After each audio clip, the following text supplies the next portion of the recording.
Alright, so today I'm going to show you how to solve absolute value inequalities, and it's all about what direction the inequality sign is facing as to how you set it up.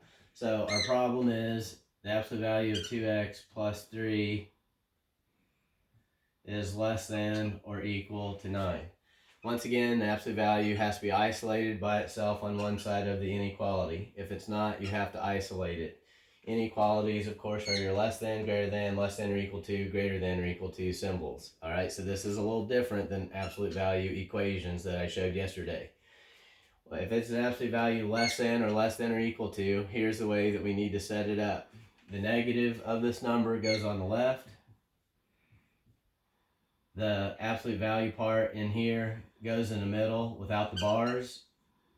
And then the positive of this number goes over here on the right. So it turns into a compound inequality. And then when we solve this, we have to get the variable x by itself in positive. So we subtract 3 out of the middle location. And thus we have to subtract 3 at every location. So now I have negative 12 is less than or equal to 2x, which is less than or equal to 6.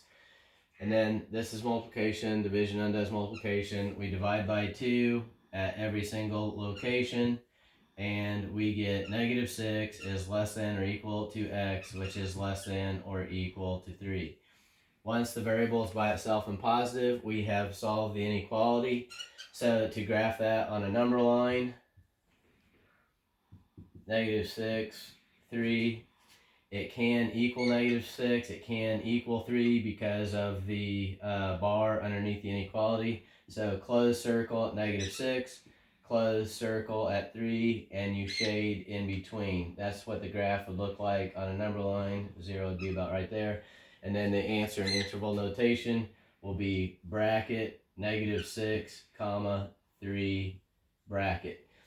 If it's closed circle, you put brackets. If they were open circles, we'd be putting parentheses. So that's the answer to that problem.